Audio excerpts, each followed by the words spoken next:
ఎక్కడైనా ల్యాండ్ పై ఇన్వెస్ట్ చేయాలని అనుకుంటున్నారా? అయితే ఫ్యూచర్ సిటీలో ఇప్పుడే ల్యాండ్ తీసి పెట్టుకోండి. పూర్తి వివరాలకు మాకు కాల్ చేయండి. Hi viewers, India's largest digital media network Suman టీవీకి స్వాగతం. ప్రస్తుతం మనతో ఉన్నారు motivational speaker and language trainer Vijaya Bangaru Amma. So మన ఇండియన్స్ అమెరికాకు వెళ్ళి అదర్ కంట్రీస్కి వెళ్ళి చాలా స్ట్రగుల్ అవుతున్నారని అందరికీ తెలుసు. మరి మొన్న జరిగిన ఒక షాప్ లిఫ్టింగ్, అక్కడికి వెళ్ళిన ఒక యువతి తను చేసిన దొంగతనం గురించి, అసలు అక్కడ ఎలా ఉంది, ఆమెకి ఎలాంటి శిక్షలు ఉంటాయి, అసలు ఏమైందో ఒకసారి అమ్మని అడిగి తెలుసుకుందాం. అమ్మ నమస్తే. నమస్తే. ఫస్ట్ ఆఫ్ ఆల్ అమ్మ, నిజంగా మన ఇండియన్స్ మీద ఆల్మోస్ట్ అంటే అఫ్ కోర్స్ చాలా మందికి కోపం రావచ్చు, కానీ మన దగ్గర సివిల్ సెన్స్ లేదా? అంతే కదా, లేదు. అదైతే ఎక్కడ పడితే అక్కడ ఏమంటారమ్మా, గుట్కాలు అనేసి అవి ఇంకోటి ఏవేవో అంటారు. అవునవును, అవన్నీ ఉమ్ము ఉయ్యడాలు, కానీ ఒక ట్రాఫిక్ రూల్స్ ఉండవు మన దగ్గర. ఏముండవు, లెఫ్ట్ చూపించి రైట్ వెళ్ళిపోతారు. ఏ రూల్స్ ఉండవు. చెత్త చూస్తే ఒకరింటి పక్కన ఒకన, ఇంకోరి ఇండ్ల పక్కన ఒక అసలు ఎక్కడ మన దగ్గర రూల్స్ అండ్ రెగ్యులేషన్స్ ఏం లేవు. స్ట్రీట్ ఫుడ్ కి వచ్చింది అంటే వాళ్ళు ఎంత అనొద్దు కానీ ఎలాంటి చేతులతో చేసినా కూడా మనం అలాగే చేతులతో చేసింది తిని దాని తర్వాత ఆ కాఫీ కప్పులు కూడా వాడి పక్కనే పడేస్తాడు. అరటిపళ్ళ దగ్గరికి వెళ్ళి అరటిపళ్ళు అక్కడ తిని వాడి ముందరే పాడేస్తారు. ఇవన్నీ మన దగ్గర అంటే మనం మారతామో మానమో మనకు తెలియదు. ఇవన్నీ పరదేశాల వాళ్ళు చూసినప్పుడు ఇండియన్స్ అంటే ఇలా ఉన్నారు వీళ్ళ దగ్గర అంటే ఒక నెగిటివ్ ఫీల్ అయితే నిజంగానే ఉందమ్మా. ఇండియన్స్ నీట్ గా ఉండారనో లేకపోతే మెయింటైన్ చేయరనో, ఇది పెట్టే వాళ్ళు కామెంట్స్ మీరు ఎలా అన్నా పెట్టుకోండి, ఉన్న వాస్తవాలు మాట్లాడుతున్నాం, అందరి గురించి అనట్లేదు. మన దేశంలో ఎక్కువ ఇవి జరుగుతూ ఉన్నాయి. దొంగతనాలు చూసుకుంటే అసలు ఎన్ని యూట్యూబ్ లో వీడియోలలో వస్తాయి అంటే, ఇదిగో ఇవి చూడండి ఎలా దొంగతనం చేసింది. అసలు అవి మనం ఏం చేస్తుంటే వాళ్ళ వేషధారణ, వాళ్ళ మాట తీరు చూస్తే అసలు వీళ్ళు ఈ షాప్ ఓనర్స్ అనేలాగా ఉంటారు. కొన్ని ఇలాంటి పనులు పిల్లల్ని పక్కన పెట్టుకొని వీళ్ళు ఇలా దొంగతనాలు చేస్తూ ఉంటారు. అంటే మన ఇండియాలో ఇలా ఉంది. ఇదే తీసుకెళ్లి మనం ఎక్కడికి వెళ్తే అక్కడ దాన్ని పెడితే కన్నా మనకి ప్రాబ్లమే. అంతే కదా. ఇప్పుడు షాప్ లిఫ్టింగ్, అక్కడైతే షాప్ లిఫ్టింగ్ అంటారు, ఇక్కడైతే దొంగతనం చేసింది అని అంటారు. ఏంటమ్మా అసలు అక్కడ ఆవిడ చేసిన పని ఏమిటి? ఆవిడకి ఇప్పుడు ఎలా ట్రీట్ చేస్తారు? అంటే ఎలాంటి శిక్షలు ఉంటాయి ఆవిడ? అంటే ఫస్ట్ ఆఫ్ ఆల్ రాధ గారు, ఇది ఏంటంటే అంటే మనం ఇండియన్స్ అయ్యి కంపల్సరీగా 100% మనం ఇండియన్స్ సపోర్ట్ చేస్తాము. ఖచ్చితంగా. సో మనం ఇండియన్స్ అని నిజంగానే గర్వపడుతున్నాం. కానీ ఎప్పుడైనా సరే ఎవరైనా తప్పు చేస్తే తప్పుగా మనం చెప్పాలి. ఎవరైనా మన ఇండియన్స్ కానీ ఫారినర్స్ కానీ ఎవరైనా కానీ. సో మనం ఫారినర్స్ నుంచి చాలా నేర్చుకోవాలి, నీట్నెస్ నేర్చుకోవాలి. మీరు ఎవరైనా సరే చూడంండి, వాళ్ళు ఫారినర్స్ కానీ లేకపోతే అక్కడ ఉండి వచ్చిన ఇక్కడ ఎన్ఆర్ఐస్ కానీ ఒక డాగ్ ను రోడ్డు మీద తీసుకెళ్తుంటే మన దగ్గర ఏం చేస్తాడు, ఒక కార్ ఉంటే కార్ పక్క పంపిస్తారు టాయిలెట్ వెళ్ళమని. అది టాయిలెట్ వెళ్తుంది, ఇంకొకటి ఏదో పని చేసేస్తారు. కానీ వాళ్ళు మీరు అబ్జర్వ్ చేశారో, వాకింగ్ వెళ్తున్నప్పుడు వాళ్ళకి ఒక ఇన్స్ట్రుమెంట్ ఉంటుంది, ఆ టాయిలెట్ అంతా అందులో ఎత్తేసి ఆ బ్యాగ్ లో వాళ్ళు పట్టుకొని తీసుకెళ్లి ఎక్కడ డస్ట్బిన్ లో అందవారుస్తారు. సో అది వాళ్ళ డిసిప్లిన్ అనమాట. అంటే అక్కడి నుంచి వచ్చిన వాళ్ళు చాలా మటుకు నేను అక్కడ బెంగళూరులో చూస్తాను, ప్లస్ ఇక్కడ కూడా నేను వాకింగ్ వెళ్ళినప్పుడు చూస్తాను. సో ఇవన్నీ ఏంటంటే వాళ్ళ నీట్నెస్, వాళ్ళ అలవాట్లు, వాళ్ళు ఎప్పుడైనా కూడా చాలా పద్ధతి ప్రకారము వాళ్ళు ఉంటారు. సో మనం ఏంటంటే అంటారు కదా, అయిపోతుంది ఏం కాదు, ఏమవుతుంది, ఆ రోడ్డు మీద వెళ్ళి ముమ్మొచ్చు, లేకపోతే ఎవరైనా ఇప్పుడు మనం రోడ్డు మీద పని నిల్చుకొని ఉంటాం, ఆఫీస్ కోసం వెయిట్ చేస్తే పైనుంచి 4 బాల్కాల నుంచి నీళ్లు పోస్తుంది, ఒక ఆవిడ చెత్తేస్తుంది. అంటే ఇవన్నీ మనకు సెన్స్ లేదనమాట. సో మనం మరి ఎప్పుడు నేర్చుకుంటామో నాకైతే తెలియట్లేదు, కానీ ఇవన్నీ చాలా ఉన్నాయి. సో అట్లాగే ఇప్పుడు కమింగ్ టు ద పాయింట్ ఏంటంటే, మీరు అన్నట్టుగా అమ్మాయి అంటే 99% గుజరాతీ అమ్మాయే. తను విజిటింగ్ వీసాలో వెళ్ళింది. అక్కడికి వెళ్ళినప్పుడు ఏమైందంటే షాపింగ్ వెళ్ళింది, ఒక పెద్ద షాపింగ్ మాల్కి వెళ్ళింది. వెళ్ళిన తర్వాత అక్కడ షాపింగ్ అంతా చేసింది ఆ అమ్మాయి. దాదాపు 5-6 అవర్స్ షాపింగ్ చేసి, అంటే మన ఇండియన్ కరెన్సీలో అంటే నేను ఒక చోట విన్నాను 1 lakh వర్త్ షాపింగ్ చేసింది. చేసిన తర్వాత ఏమైందంటే మొత్తం కార్ట్లో వేసుకున్న తర్వాత యాక్చువల్గా ఏం చేస్తామంటే, మనం ఎవరమైనా సరే తీసుకున్న తర్వాత కౌంటర్కి వెళ్ళి కౌంట్ చేయించుకొని మన ఎంత ఉందో ఆ బిల్లు తీసుకొని బయటకు వచ్చేస్తాం. That is the procedure. ఈ అమ్మాయి ఏం చేసిందంటే అవుట్ ఆఫ్ ద బాల్ బయటకు వెళ్ళిపోతున్నప్పుడు వాళ్ళు పట్టుకున్నారనమాట. పట్టుకున్నప్పుడు ఆ అమ్మాయి ఏమంటుందంటే, అదేంటి నువ్వు వెళ్ళిపోతున్నావు, బిల్లు కట్టలేదంటే, ఓ ఐఎమ్ సారీ ఐ ఫర్గాట్ అనేది. వెంటనే వాళ్ళు సెక్యూరిటీ వాళ్ళు పోలీస్ వాళ్ళకి ఫోన్ చేశారు.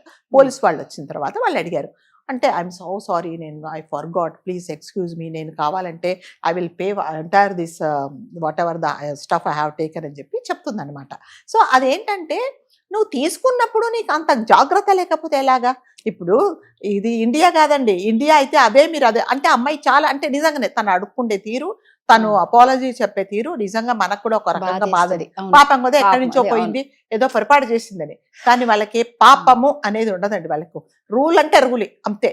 అదే మన ఇండియాలో అలా జరిగిందని, ఆడపిల్ల ఏదో పొరపాటున చేసింది, దానికే పెద్ద ఇష్యూ చేస్తున్నారు, డబ్బులు పే చేస్తున్నారు, వెళ్ళిపోమని చెప్పండి, ఇదంతా ఎందుకు చేస్తున్నారని మాట్లాడతాం. కానీ అక్కడ కాదండి, అక్కడ రూల్ అంటే రూలే. అంటే ఇప్పుడు ఇక్కడ ఎవరన్నా పట్టుకుంటే నువ్వు వెంటనే, ఇప్పుడు ఆమె ఏమంటుందంటే మా హస్బెండ్ బయట వెయిట్ చేస్తున్నాడు, నేను మా హస్బెండ్తో మాట్లాడతానంటే కూడా వాళ్ళు అలౌ చేయలేదండి. వాళ్ళు అలౌ చేయకుండా నిన్ను తీసుకెళ్తాము, నేను అరెస్ట్ చేసిన తర్వాత అక్కడ పోయిన తర్వాత నువ్వు మీ హస్బెండ్తో మాట్లాడుతావు, అలా హస్బెండ్తో మాట్లాడడానికి వీలు లేదని కూడా వాళ్ళు చెప్తున్నారు. అదే మన విషయంలో హస్బెండ్ బయట వేసి ఇదేంటి ఇంకా రాలేదంటే ఎవరో చెప్తారు కదా, అదిగో మీ ఆవిడ బయట పట్టుకున్నట్టే వెంటనే ఎవరికో తెలిసిన వాళ్ళకి వార్డు ఎక్కడి నుంచి కౌన్సిలర్ దగ్గర నుంచి మినిస్టర్ వరకు ఆయన లెవెల్ ఏది ఉందో ఆ లెవెల్లో ఫోన్ చేస్తాడు, ఎవరో ఒకరు ఫోన్ చేస్తారు, ఆవిడ బయటకు వచ్చేస్తుంది. కానీ అక్కడ కాదు, అక్కడ అలాంటివి ఏమీ లేదండి. అలాంటి ఎటువంటి ఇన్ఫ్లుయెన్స్, ఎటువంటి ఫోన్ కాల్స్ అక్కడ పనిచేయు. ప్రొసీజర్ వైజ్ వాళ్ళు పోలీస్ స్టేషన్ తీసుకెళ్తారు, అరెస్ట్ చేస్తారు, కేసు ఫైల్ చేస్తారు, కోర్టుకి తీసుకెళ్తారు. అక్కడ మీరు చెప్పుకోవాల్సింది చెప్పుకొని అక్కడ ఏమున్నదో అక్కడ ఫైనలైజ్ చేస్తారు. అసలు ప్రొసీజర్ అది. అమ్మాయి నిజంగా చాలా హృదయ విదారకంగా, చాలా భయంకరంగా, అంటే మనం కూడా నిజంగా బాధ వేసేలాగా తను అడుక్కుంటుంది, ప్లీజ్ ప్లీజ్ ప్లీజ్ అంటే కూడా.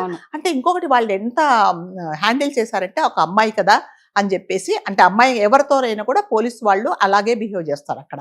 ఎలా అంటే కనీసం ఆ అమ్మాయిని ఒక మాట అనకుండా, అంటే పరుషంగా ఒక మాట మాట్లాడకుండా, కనీసం ఆ అమ్మాయిని టచ్ చేయకుండా మీరు వెనక్కు తిరగండి మేడం మేడం అనే వాళ్ళు సంబోధించారు, వెనక్కు తిరగమన్నారు. ఆ అమ్మాయి చాలా అడుక్కుంది, అయినా కూడా వాళ్ళు వినలేదు. కావాలంటే నేను తీసుకున్న దానికంతా నేను పే చేస్తాను సార్ అన్న కూడా వాళ్ళు ఒప్పుకోలేవు. ఒకటే అన్నారు, నువ్వు ఎందుకు తీసుకెళ్ళావు బయటికి, కోట ఎందుకు తీసుకెళ్ళావు అని చెప్పేశారు. వెనక నుంచి బేడులేసి ఆమెను తీసుకెళ్ళిపోయారు.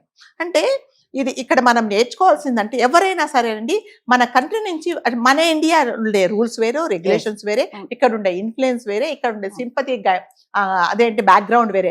చిన్నపిల్లోడు ఎవడన్నా తప్పు చేసి ఒక అమ్మాయిని పాడు చేసినా, ఒకవేళ ఏదైనా దొంగతనం చిన్నవాడు కదా వాడిని తీసుకెళ్ళి ఆ చిన్నపిల్లలు ఉండే కోర్టుకి వేస్తారు, కొన్ని రోజుల తర్వాత ఆడు బయటకు వచ్చేస్తాడు. అట్లా ఎవరైనా పెద్దవాళ్ళు వయసు మీద పడింది, బయట పనిచేయట్లేదు చేస్తారు, ఎవరికి కావాల్సిన ఎక్స్క్యూజెస్ వాళ్ళకి చెప్పేసి తప్పించుకుంటే ఏర్పాట్లు చాలా ఉన్నాయి. లేదా ఎవరినన్నా అరెస్ట్ చేస్తే వెంటనే అంత, ఎందుకంటే ట్రాఫిక్ లో మీరు ఎవరినన్నా పట్టుకోండి, వాడు వెంటనే ఫోన్ చేస్తాడు, అటు ఇటు ఫోన్ చేసి మా వాడే వెళ్ళిపోయి వదిలేసే అంటారు. కానీ నిజంగా మీ వాడు రూల్స్ వైలేట్ చేశాడు, ఇతను హెల్మెట్ లేకుండా వెళ్తున్నాడు, సిగ్నల్స్ వచ్చిన క్రాస్ చేశాడు కాబట్టి మేము పట్టుకున్నాము, కాబట్టి వీడికి తగిన శిక్ష చేయండి, మా వాడని ఎక్స్క్యూజ్ చేయండి అని ఎవరు చెప్పారండి? చెప్తారా? ఎవరు చెప్పరు. పర్లేదు సార్, నేను పాలిటిషియన్, కానీ మా వాడు తప్పు చేసా కూడా మీరు అరెస్ట్ చేయండి, అతన్ని చేస్తే అందరికి తెలుస్తాయి, రూల్స్ తెలుస్తాయి, ఎవరు చెప్పరు. మా వాడే చూసి చూడకుండా ఉండాలి, ఏమైంది, ఎవడన్నా కొట్టాడా చెప్పు, ఎవడన్నా కొట్టి చెప్పు, ఎన్ని డబ్బులు కావాలో నేను ఇస్తానంటున్నాను మన వాళ్ళు. అందుకని వాళ్ళకు రూల్స్ రెగ్యులేషన్స్ ఏమీ లేవండి. కానీ అక్కడ అలాంటివి జరగవు. ప్రతి ఒక్కరు నేర్చుకోవాల్సిందంటే, ఎవరైతే మీరు వేరే కంట్రీకి వెళ్తున్నారో అక్కడ రూల్స్ రెగ్యులేషన్స్ ఏంటి, ఇఫ్ ఎనీథింగ్ గోస్ రాంగ్ ఎలాంటి పనిష్మెంట్స్ ఉంటాయి అనేది కంపల్సరీగా నేర్చుకోవాల్సిందే. లేకపోతే మాత్రం ఇలా, అంటే ఆ అమ్మాయి నిజంగా మెంటల్ కండిషన్ బాగలేదా, లేకపోతే కావాలని తను చేసిందా, లేకపోతే బై మిస్టేక్ ఒకవేళ నేను చేస్తాను కదా అన్నట్టు పరధ్యాసలో బయటకు వచ్చిందో అనేది అది ఇంకా ఇన్వెస్టిగేషన్లలో తెలియాలి. మనం ఇప్పుడు ఏదే జడ్జ్ చేయడానికి లేదు. కాకపోతే ఏంటంటే ఇప్పుడు మనం నేర్చుకోవాల్సింది ఏంటంటే, ఎవరైనా సరే వేరే కంట్రీకి, ఇండియా దాటి వేరే కంట్రీకి వెళ్ళినప్పుడు వాళ్ళ రూల్స్ ఏంటి, రెగ్యులేషన్స్ ఏంటి, ఏదైనా మనం పాటించకపోతే మనకు ఎలాంటి శిక్షలు అనుభవిస్తాం. ఎందుకంటే దేశం కాని దేశంలో నువ్వు ఉన్నప్పుడు నిన్ను ఎవ్వరు విడిపించరు, ఏ ఫోన్లు పనిచేయవు, నీ ఇన్ఫ్లుయెన్స్ ఏది పనిచేయదు, అక్కడ ఏం పనిష్మెంట్ ఉందో అక్కడ నువ్వు భరించాల్సిందే, తప్పకుండా you have to bear it. కాబట్టి ముందే తెలుసుకోవాలంటే, అంటే కొంతమంది, నాకు తెలిసి కొంతమందికి ఒక అలవాటు ఉంటుందండి, అంటే వాళ్ళు అంటే మెంటల్ డిజార్డర్ ఉంటుందో ఏమో చాలా మటుకు, ఏదన్నా ఉంటే దీన్ని దొంగతనం చేయాలని ఒక ఇంటెన్షన్ ఉంటుంది అనమాట. నేను మా అమ్మాయి పెళ్ళప్పుడు వాళ్ళ ఫ్రెండ్, చాలా క్లోజ్ ఫ్రెండ్ వచ్చింది, ఇది ఎగ్జాంపుల్ చెప్తున్నా, వచ్చింది. సరే మా అమ్మాయి ఏం చేసిందంటే, ఏదో గోల్డ్ది, సరే తన క్లోజ్ ఎప్పుడు 20 years ఫ్రెండ్, గోల్డ్ ఏదో ఇచ్చి నేను ఇప్పుడే వస్తానని చెప్పింది. ఆ అమ్మాయి తర్వాత అడిగితే నేను ఇచ్చాననేది చూస్తేనేమో తను కావాలని తీసేసుకుంది. అది తర్వాత వాళ్ళ పేరెంట్స్కి చెప్పింది, తీసుకుంటే వాళ్ళ పేరెంట్స్ నాకు ఫోన్ చేసి, లేదండి మా అమ్మాయికి ఇట్లాంటిది డిజార్డర్ ఉన్నది, సో ఏదన్నా చూస్తే తను, అంటే వేరే ఇది కాదు, తనకు అంటే తనకు తెలియకుండానే ఇలాంటి పని చేస్తుంది, కాబట్టి ఏమనుకోకండి అంటే, మేము కూడా అర్థం చేసుకున్నాం ఏమి కాదని. అంటే కొంతమందికి వాళ్ళకి తెలియకుండా ఇలా చేస్తారు. మీకు తెలుసో తెలీదో, కొన్ని నెలల కిందట ఇద్దరు పెద్దవాళ్ళు పోలీస్, అదేంటి రైల్వే స్టేషన్లో, ఆ స్టేషన్ లో మనకు పడుకునేటప్పుడు బ్లాంకెట్స్ అవి ఇస్తారు కదా, అవన్నీ దాంట్లో బ్యాగ్ లో పెట్టేసుకున్నారు. తీరా చూస్తే మాకు తెలియదు, మేము మర్చిపోయామంటాం. అంటే నీ స్టఫ్ ఏంటి, వేరే వాళ్ళ స్టఫ్ ఏంటి, మనం ఏం తీసుకోలేదు మీకు తెలియదా, అలా ఉంటారు. మన డిమార్ట్ లో నేను చేశాను, చాలా చాలా ఎంత ఇదిగా ఉన్నాడు అతను. సరుకులన్నీ తీసుకున్నాడు, అన్ని ప్యాక్ చేయించుకున్నాడు, ఒక కాజు ప్యాకెట్ జోబులో వేసుకున్నాడు అతను. వేసుకున్న తర్వాత వాళ్ళు పట్టుకున్నారు. అదేంటి అంటే మర్చిపోయామన్నాడు.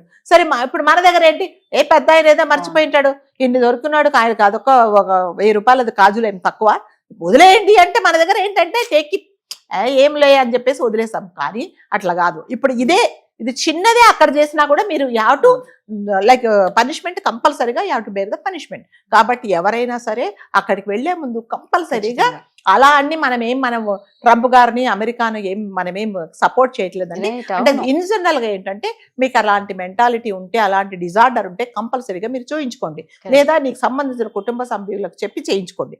లేకపోతే మాత్రం ఇప్పుడు చూడండి, అమ్మాయిని అరెస్ట్ చేశారు. అరెస్ట్ చేసిన హస్బెండ్ ఎటువంటి సపోర్ట్ చేయడు అతని, అంటే ఏం చేయలేడు. చట్టాలన్నీ కఠినంగానే ఉంటాయి కదా, స్పాట్ లో డెసిషన్స్ ఉంటాయి. మనకులాగా తీసుకోవడాలను వదిలేయడాలు అదే అలాంటివి కాబట్టి. ఇంకొకటి మనకు అంటే మనం చెప్పకూడదు కానీ కొంతమంది ఇక్కడ పేరెంట్స్ ఇండియన్స్ ఏం చేస్తారంటే, మా వాడు అమెరికాలో ఉన్నాడు, మా వాడు పలానా కంట్రీలో ఉన్నాడు, వాడు వచ్చేస్తున్నాడు అని ఫ్రెండ్స్ ఒక పెద్ద లిస్ట్ పంపిస్తారు, చాంతాడంత లిస్ట్. తర్వాత వాళ్ళ అమ్మ చెప్తారు, రే నాకు ఇది తీసుకురావాలా, నాన్న చెప్తాడు, చెల్లి అక్క చెప్తుంది, అన్ని ఎక్కడి నుంచి తీసుకొస్తాడు, మరి అతను కూడా కొనాల్సిందే కదా, ఎక్కడి నుంచి వస్తాయి చెప్పండి. అవన్నీ కూడా ఆలోచించారు. అమ్మాయి ఏం చెప్తుంటే, మా తమ్ముడికి బట్టలు కావాలని నేను తీసుకున్నాను అంటుంది అనమాట తను. అంటే ఇప్పుడు వెళ్ళేటప్పుడు చెప్తారు కదా, అక్కడ వెళ్తున్నావు కదా నన్ను తీసుకురంటాను. మరి అంటే తను ఏమంటుందంటే, డబ్బులు ఉన్నాయి నేను ఇస్తానంటున్నది.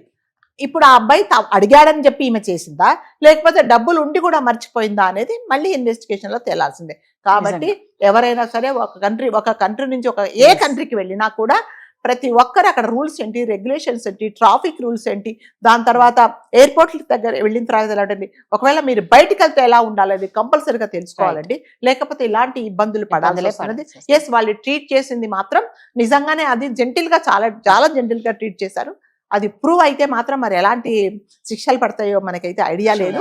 కాకపోతే ఏంటంటే ప్రతి ఒక్కరికి మనం చెప్పే అడ్వైజ్ అంటే, మీరు వెళ్లే ముందు మీ వీసా రాగానే ప్రతి ఒక్కరు మీరు తెలుసుకోండి, నేను పలాని కంట్రీకి వెళ్తున్నాను, నేను పబ్లిక్ వెళ్తున్నప్పుడు నేను ఎలా ఉండాలి అనేది మీరు కంపల్సరీగా తెలుసుకోవాలి. లేకపోతే ఇప్పుడు చూడండి, ఆ అమ్మాయి తరపున కుటుంబం అంతా బాధపడుతుంది. ఇంకొకటి ఏమంటారంటే, మీ ఇండియన్స్ ఇలాగే అని ఒక మనకి ఒక పెద్ద బ్యాడ్ నేమ్ వస్తుంది. మీ ఇండియన్స్ ఇంతేనా అని అంటే అతను అడుగుతున్నాడు. Sir I will go back to India అంటే అతను అడిగాడు, నువ్వు వెళ్ళి ఇదే పని చేస్తావా అని అడిగాడు అనమాట. ఎంత తప్పు చెప్పండి. ఇండియన్స్ అంటే వాళ్ళకి ఒక చిన్న చూపు. ముందే ఇండియన్స్ అంటే ఎక్కడన్నా మీరు ఫారిన్ కంట్రీ కంటే మన మెంటాలిటీ ఏంటంటే, ఈవెన్ దో మనకి ఎన్ని డబ్బులున్నా బేరాలు చేస్తాం. మీరు ఇండియన్స్ ఎప్పుడు బేరాలు చేస్తారో అది ఒకటి ముద్ర. సరే, అది మన ఫైనాన్షియల్ స్టేటస్, మనం నిజంగా బేరాలు, నువ్వు 1000 రూపాయలు అంటే నేను 1000 రూపాయలు కలను కనీసం 900 నుంచి మొదలు పెడతాను, అది కరెక్టే. ఎవరో మరి అంటే పెద్ద పెద్ద మాల్సులు అయితే మనమేం బేరాలు చేయము. రోడ్డు మీద అరటిపళ్ళు అమ్మే వాడి దగ్గర మాత్రం 50 రూపాయలు 35 రూపాయలకి ఇస్తామని అడుగుతాము. ఇంకా కొంతమంది అదేంటి రోడ్డు మీద బెగ్గర్స్ కు 10 రూపాయలు, అందులోంచి 5 రూపాయలు తీసుకుంటారు. గుడికి వెళ్ళి దక్షిణ వేసేటప్పుడు కూడా అందులోంచి పూజారి గారి నుంచి అందులోంచి 5 రూపాయలు తీసుకుంటారు. అంతే, ఇంక మనని ఎవరు మారవలేరు. కానీ అక్కడ అట్లా కాదు. కాబట్టి ఎప్పుడైనా సరే మన సలహా ప్రతి ఒక్కరికి ఇచ్చేదంటే, దయచేసి మీ ఫ్రెండ్స్ కానీ మీ పిల్లలు కానీ అమెరికాలో ఉన్నప్పుడు వాళ్ళు వచ్చేటప్పుడు పెద్ద పెద్ద లిస్టులు ఇవ్వకండి. వాళ్ళు చాలా ఇబ్బందులు పడతారు. ఎన్నో పనులు చేసుకొని మీ కోరికలు తీర్చడానికి లిస్టు తీసుకురావాల్సి వస్తుంది. అట్లాగే అక్కడికి వచ్చిన వెళ్లే వాళ్ళు కూడా దయచేసి రూల్స్ రెగ్యులేషన్స్ ఏంటో తెలుసుకుంటే, ఇప్పుడు నిజంగానే అమ్మాయి తెలుసుకోనుంటే ఈ పని చేసేది కాదేమో. తను ఏమనుకుందంటే బయటకు రియలైజ్ మర్చిపోయాను కదా, వీళ్ళు ఎక్స్క్యూజ్ చేస్తారు అనుకున్నది. కానీ వాళ్ళైతే ఎక్స్క్యూజ్ ప్రతి ఒక్కటి ప్రాసిక్యూట్ చేస్తారు. కాబట్టి దయచేసి వెళ్లే ముందు, చేసే ముందు జాగ్రత్తగా ఉండండి. అదండి, మనం ఒకరి ఇంటికి వెళ్లే ముందు ఎంత జాగ్రత్తగా ఉండాలో, ఒక దేశానికి వెళ్ళినప్పుడు కూడా, పరదేశానికి వెళ్ళినప్పుడు కూడా అంతే జాగ్రత్తగా ఉండడం చాలా మంచిది. Thank you.